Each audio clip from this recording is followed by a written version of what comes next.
मणिगिरवाला विचारू लागले, हे मणिगिरवा, तुला काही दुःख आहे का? तुला काही अपेक्षित आहे का? संतांचे असतात महाराज, स्वतः दुःख सहन करतात पण दुसऱ्याला सुख दिल्याशिवाय राहत नाही. स्वतः कष्ट भोगतात, स्वतःसाठी संत काहीच करीत नाही, पण दुसऱ्याला जी अपेक्षा आहे का ते दिल्याशिवाय राहत नाहीत महाराज. हो, ज्यानं जर मागितलं ना, मला पृथ्वीचं राज्य पाहिजे, निश्चित संत दिल्याशिवाय राहत नाही. पण संत स्वतःसाठी काहीच करीत नाही, स्वतःसाठी अपेक्षा त्यांची काहीच नसते, त्याला संत म्हणतात महाराज. ऐशी कळवळ्याची जाती तरी लाभाविन प्रीती. हो, लाभ नसताना सुद्धा त्याच्यावर प्रेम करतात, काय मागल ते देतात महाराज. काय अपेक्षा आहे म्हणले तुझी? जे तुझ्या मनामध्ये इच्छा असेल ते तुझी इच्छा मी पूर्ण करतो, असं उग्रदेव मणिगिरवाला म्हणतात. मणिगिरी काय मागतात आपल्याला परशुराम सांग. आता जे का तयाचे उत्तर मणिग्रीवे कथिले सादर, तेची मी येते सविस्तर वर्णितो समग्र ऐकिजे. अहो, मणिगिरवानं त्या ब्राह्मण देवाला काय मागितलं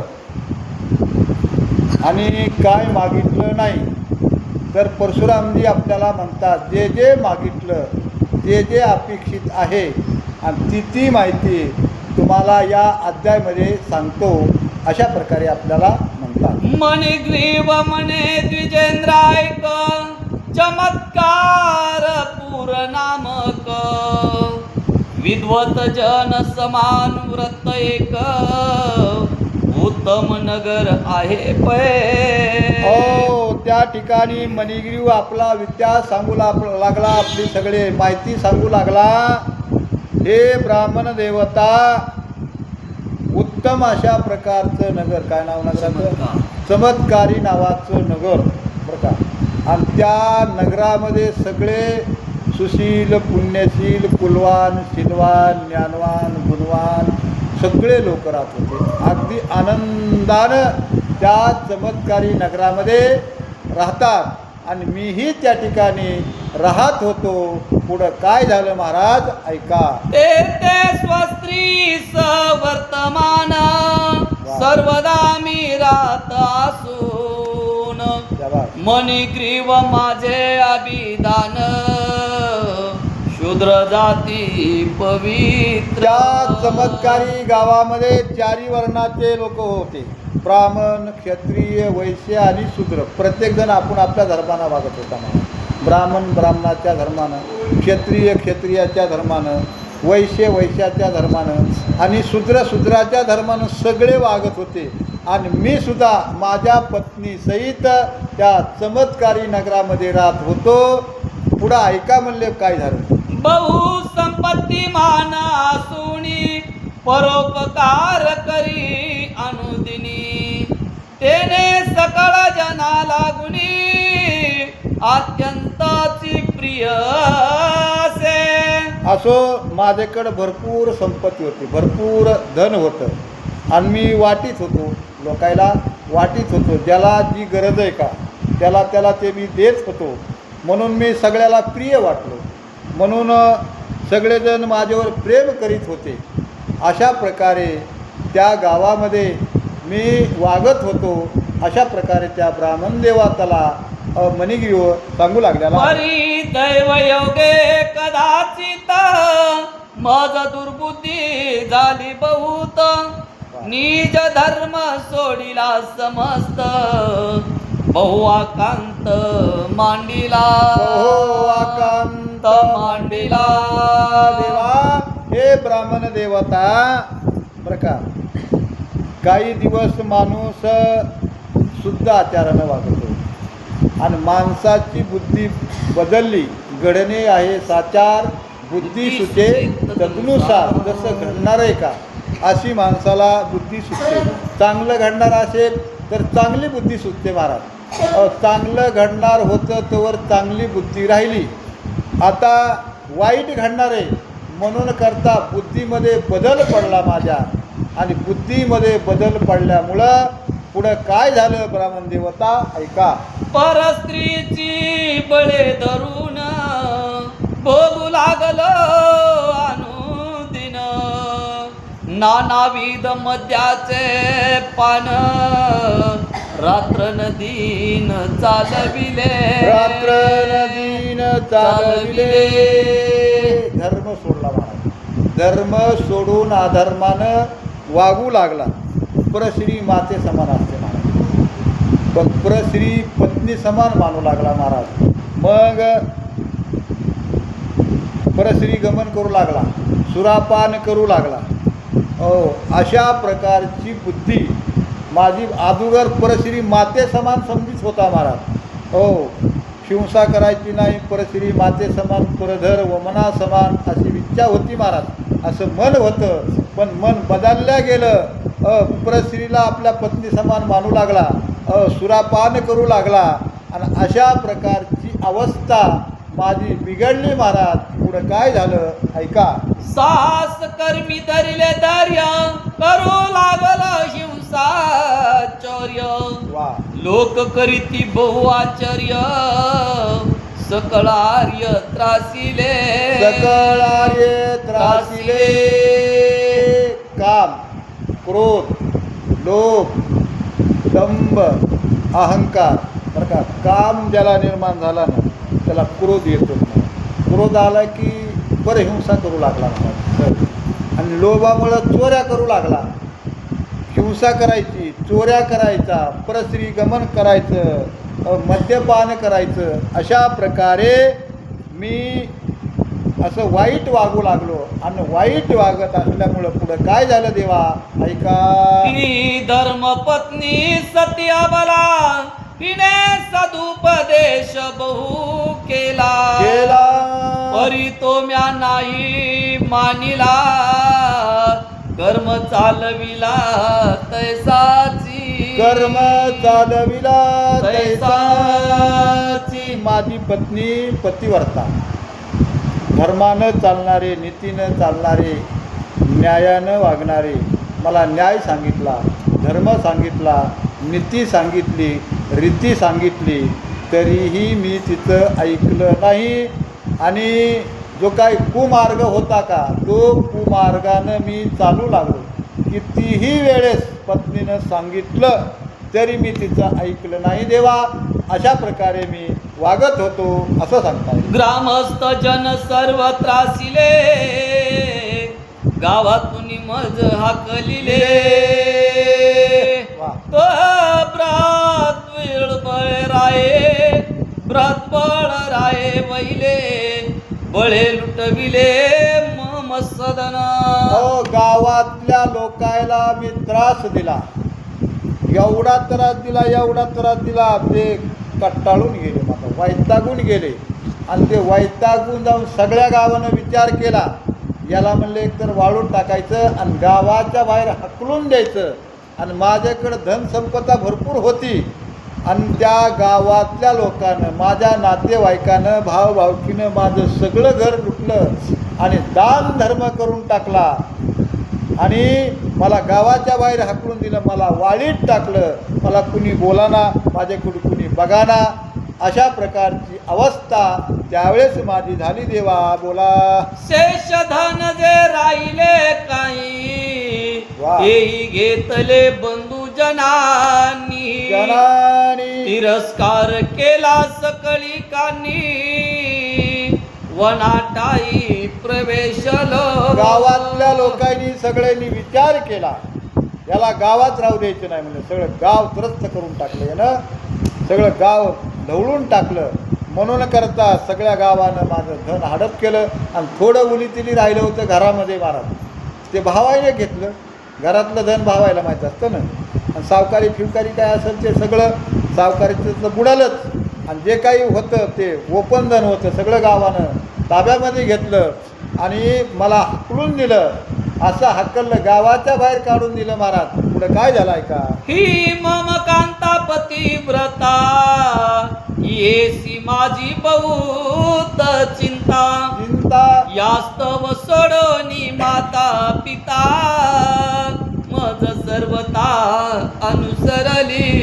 माझी पत्नी पतिव्रता, तिला माझी लय काळजी, सारखी काळजी, सारखी चिंता. आई सोडली, वडील सोडले, सर्व नातेवाईक सोडले आणि माझ्यासाठी माझ्याबरोबर ही माझी पत्नी अरण्यामध्ये आले. महाराज बोला.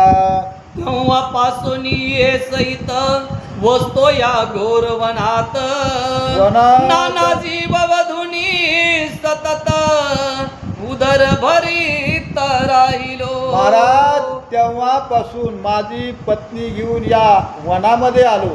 अनेक प्राणी मारले, अनेक जीव मारले आणि ते जीव मारून उदरनिर्वाह मी करतो. फळं खातो, कंद खातो, मुळं खातो आणि अनेक पशुपक्षी मारून माझा उदरनिर्वाह मी भागवलेला आहे. असं पाये चुपीत ब्राह्मण देवाला झाल्याला विद्या, झालेली हकीकत सगळे सांगितलेली आहे. मी अत्यंत दुरात्मा पायी, मज सम पापी कोणीच नाही. दुःख भोगित सर्वदाही, अनुग्रह काही करावा. हे महाराज, साधू महाराज, ब्राह्मण देवता, माझ्यासारखा दुरात्मा पापी या पृथ्वीवर दुसरा कोणी नाही. किती पाप केले जे ऐकू वाटत नाहीत महाराज, ऐकू वाटत नाहीत. अशा प्रकारचे पाप मी केले. मी दुरात्मा आहे. माझी दया येऊ द्या, माझ्यावर कृपा करा, मला काहीतरी बोध करा, मला अनुग्रह द्या आणि जेणेकरून माझं कल्याण होईल, जेणेकरून माझं हित होईल. अशा प्रकारे त्या ठिकाणी ब्राह्मण देवताला तो बोलू लागलेला आहे. काही होते प्राचीन पुण्य, वा. म्हणून आज हे दिसले चरण. आता या स्त्रीस वर्तमान, तुम्हा शरण आलो असे. तुम्हा शरण आलो असे. हे ब्राह्मण देवा, काहीतरी पाठीमागल्या जन्मातलं माझ्या पदरामध्ये पुण्य होतं, माझ्या गाठीमध्ये पुण्य होतं, म्हणून करता हे ब्राह्मण देवता तुमचे पाय मला बघायला भेटलेले आहेत.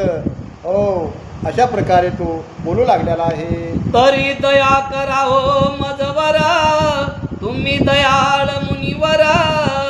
शरणांगता जना अभय कर, दुःख सत्वर निरसावे. हे मुनिवरा, हे साधू ब्राह्मण देवता, तुम्ही दयाळू आहेत, तुम्ही कृपाळू आहेत आणि तुम्ही माझ्यावर दया करा. माझ्यावर दया करा आणि दया करून माझा उद्धार करा. अशा प्रकारे तो ब्राह्मण बोलत आहे. जेणे माझे दरिद्र समूळ, निरसून या जाईल सकळ. आणि पाहोन या वैभव विपुल, सुखे अचळ वर्तेन मी. माझं सगळं दारिद्र्य निघून जाईल, माझं सगळं पाप संपेल. अशा प्रकारची कृपा करा आणि अशा प्रकारे मी धनवान होईल. आणि धनवान झाल्यानंतर ते सुखानं, समाधानानं, आनंदानं ते धन भोगील. अशा प्रकारची माझ्यावर कृपा करा. अशा प्रकारे तो म्हणत आहे. ऐसे काही उपदेशुनी, कृतार्थ करावे मज लागोनी. ऐसी शूद्राची ऐकुनी वाणी, तयासी मुनी बोलत. मला उपदेश करा आणि उपदेश करून मला कृतार्थ करा, मला धन्य करा, माझा उद्धार करा, पण माझ्यावर कृपा करावं लागेल आधी. असं म्हणल्यानंतर त्या महाराजांनी, त्या ब्राह्मण देवतांनी मणिगिरीवाचं सगळं ऐकून घेतलं आणि ऐकून घेऊन मणिगिरीवाला काय म्हणतात. हे मणिग्रीवा भाग्यवंता, तू कृत्या आहेसी सर्वता.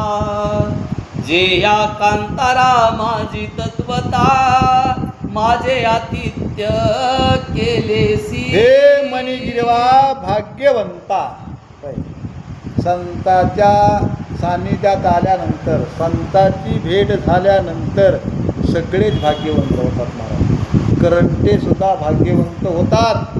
असं संतामध्ये सामर्थ्य असतं महाराज, त्यांच्या वाणीमध्ये सामर्थ्य असतं. हे भाग्यवंता, हे मणिग्रीवा, या अरण्यामध्ये तू माझी सेवा केलेली आहेस महाराज. आणि सेवा केली की कुणी बी मेवा द्यायचा, कुणी बी पुन्हा ती बी करा. ते तर संत आहेत महाराज. होय, संत आहेत ते. संत काय देणार नाहीत महाराज. हो, जे मागतात ते संत देतात महाराज. असे उदार असतात, कृपाळू असतात, दयाळू असतात संत. आणि म्हणतात मणिग्रीवा, या अरण्यामध्ये माझी सेवा केलेलीस आणि त्या सेवेचा मेवा तुला मी दिल्याशिवाय राहणार नाही. काय तुझी इच्छा असेल ते माग, अशा प्रकारे म्हणतात. तस्मात तुझे स्वस्त्री सहित वा, पुढे कल्याण होणार कचित. शाबास. भावी शुभांची सूचक यथार्थ चिन्हे पूर्वीच दिसताती. चिन्हे पूर्वीच दिसतात. तुझ्या पत्नी सहित तुझं कल्याण होईल महाराज. लेकराचे पाय पाळण्यातच दिसतात. बरोबर आहे ना. घराची कळा अंगणच सांगतं. माझं लय घर चांगलं आहे असं कुणी नाही म्हणायचं महाराज. घराच्या दारात आलं अंगणच कळा सांगतं का नाही. लेकराचे पाय पाळण्यात दिसतात. आणि तशा पद्धतीनं त्या काय नाव ब्राह्मण देवाचं, उग्रसेन ब्राह्मणाचे आणि मणिग्रीवाची भेट झाल्याबरोबरच उग्रसेन देवाच्या लक्षामध्ये आलं, हा भाग्यवान आहे. हा शूद्र जरी असला, देहानं शूद्र असलं म्हणून काय झालं, पण मनानं ब्राह्मण आहे ना. होय, देहानं शूद्र आहे. फळं दिल्याबरोबर तर त्यात पर्याय असतो महाराज. शूद्राचे फळं ब्राह्मण खात नाहीत. पण त्याच्यात पर्याय सांगितला. धुवून खाल्ले का नाही. धुवून खाल्ले महाराज. त्याच्यातलं शूद्रत्व निघून गेलं महाराज. होय, खाल्ले का नाही धुवून. नाहीतर वेदानं सांगितलं, शास्त्रानं सांगितलं, शूद्राचं खायचं नाही. का खायचं नाही महाराज. त्याचा आचार बरोबर नसतो. ज्याचा आचार, विचार आणि उच्चार हे तीन बरोबरच नाहीत का. माणसं सगळे सारखेत महाराज. पण आचारावरून ब्राह्मण, क्षत्रिय, वैश्य आणि शूद्र हे 4 जाती पडल्यात. तुमचे आचार, उच्चार आणि विचार. विचार शूद्र, आचार शूद्र आणि विचारही शूद्रच बरं का. आणि म्हणून करतात त्याचं कुणी काही खात नाहीत बरं का. देहानं जरी शूद्र असला तरी मनानं नव्हता, म्हणून फळं घेतले आणि धुवून खाल्ले. आणि आता म्हणतात जे तुझी इच्छा आहे आणि त्याप्रमाणे घडेल. अशा प्रकारे बोलतात. आता तीर्थव्रत दाने विन त्वतरिद्र्य निर्सेल जान. ते म्या सर्व आपुल्या मने निर्धारिले साचार. दान केल्यानंतर, तप केल्यानंतर, जप केल्यानंतर, अनुष्ठान केल्यानंतर दारिद्र्य जातं म्हणून सांगतो. होय, दान केल्यावर दारिद्र्य जातं. तीर्थयात्रेला गेल्यानंतर दारिद्र्य जातं महाराज. पण तुला आता काहीच गरज नाही. दान करायची गरज नाही, तप करायची गरज नाही, जप करायची गरज नाही, अनुष्ठान करायची गरज नाही, काहीच करायची गरज नाही. का करायची गरज नाही. म्या तुझं भाग्यवान म्हणलेत महाराज. म्हणले का नाही पाठीमागच्या ओळीमध्ये, तुझ्यासारखा भाग्यवान तू. आणि भाग्यवंताला काही कमी नसतं महाराज. त्याचं भाग्यामध्ये भरपूर धनसंपदा असते. म्हणून करता तुझं मी भाग्य बघितलेलं आहे. तुला आता काही करायची गरज नाही. तुला मी आशीर्वाद दिला की सगळं काही भेटणार आहे. अशा प्रकारे ब्राह्मणदेव त्या शूद्राला म्हणतात. आता येईल 3रा मास पुरुष उत्तम नाम तयास. त्यात तुम्ही दोघांनी विशेष सांगतो ऐसे आचरावे. आचरावे कैसे. आता येईल 3रा मास. 3रा महिना येणार आहे बरं का. 3 वर्षाला महिना येतो तो अधिक मास.